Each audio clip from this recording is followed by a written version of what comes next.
Yeah, I understand completely. I did a game project one time just for myself, I think, in an engine that's game engine that's open source called Cocos 2D. In fact, I Okay. used Cocos 2D X, which was, I think, Cocos 2D. I can't remember exactly which language it was done in first, but someone or a team of people, open source people, had ported it to C++, C++ by the which looks of meant it. it could, yeah.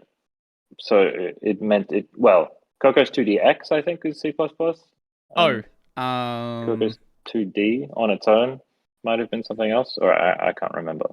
2D. Oh, wait. Um, 2D is Python. Then there's an Objective C version, and then 2DX is C++. yeah, so I kind of, yeah, I went into the 2DX version, and I think I was interested in getting it to work on the iPhone and on Android. So I like the fact that it was cross-platform and you could have one code base, and it was quite performant. Um, but yeah, like you said, the open source community and the management of that just made things.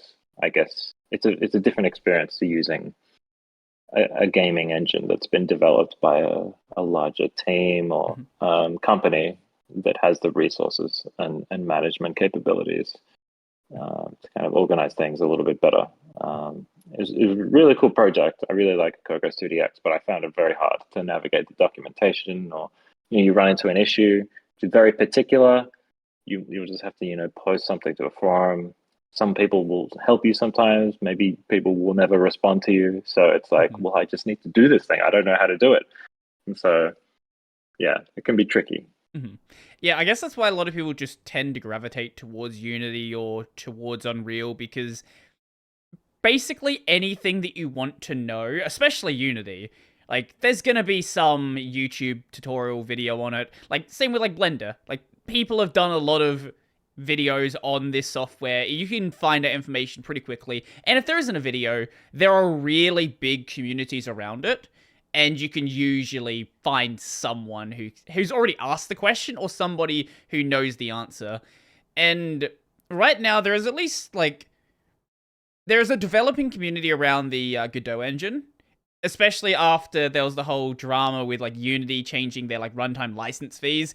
A lot of people freaked out and it started building up more people trying that out. So there's a lot more resources around Godot right now, but it's obviously nowhere near the level that Unity has, and like it probably won't ever be just because Unity has so much. There's so many people who can't leave it because they build up so much tooling around it, and it's just got such a big head start around it. But I'm at least seeing people giving it a shot and seeing if they can build stuff with it, and it's gotten a lot better over the past couple of years. Yeah, definitely. I have been tracking that as well, and it's certainly something that's on my radar and I'd love to experiment with. But I think the busier you get, the harder it is to kind of change tools as well, Right, like you right. mentioned. Not only just like in general, if you're just someone who's practicing and you have a little bit of experience, but if you're trying to say, I don't know, if you have a full-time job, if you're trying to run a company or something, it's such a huge, uh, I guess, cost, time, money wise to kind of just change a Mhm. tool completely. And it's similar for Unreal. I'd love to learn Unreal and just kind of understand it a bit better so that I can really know the differences and pros and cons between Unity and Unreal. Mhm. Um, but again, that's like a month of your life figuring that out. So, Mhm.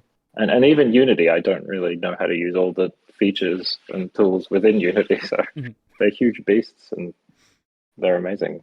But yeah, Yeah, it's great that software like this is available, and because there was a point where having easy access to a game engine, at least a game engine at the quality of Unity or the quality of Unreal, just wasn't really the case. Like, there's always been, well, this for a long time, there's been things like RPG Maker and Game Maker and other things like that, but it's only like maybe in the, well, I don't know when Unity first came out, but let's see, Unity 2005. Um, So only been since 2005 since Unity's been around. I'm sure it was not a great engine back then.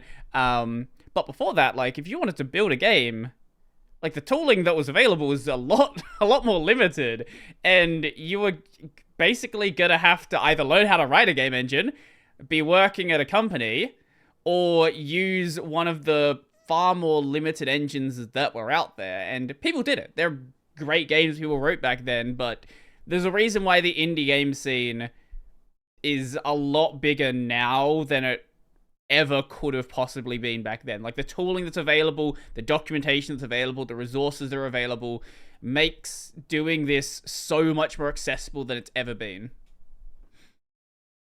Yeah, you're totally right. The landscape has changed completely, and it's really interesting seeing actually how different indie developers within the community develop their games and the different tools that they use. A few friends who are amazing game developers, they they've just been able to get really good at using specific game engines.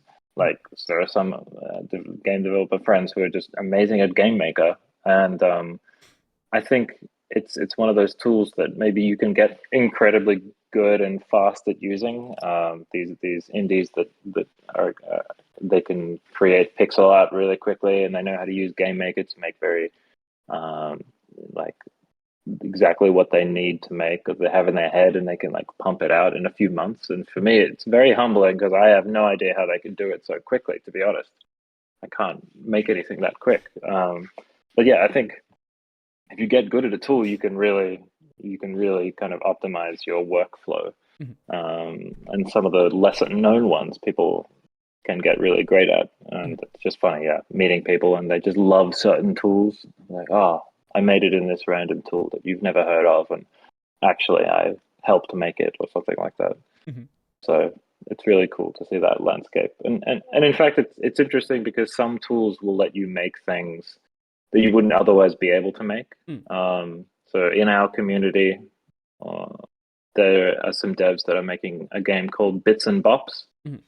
um, which I do believe is in Unity, but the developer actually created their own plugin to be able to create this Rhythm Heaven game. And it's a really cool game. The artwork and style and music are all amazing.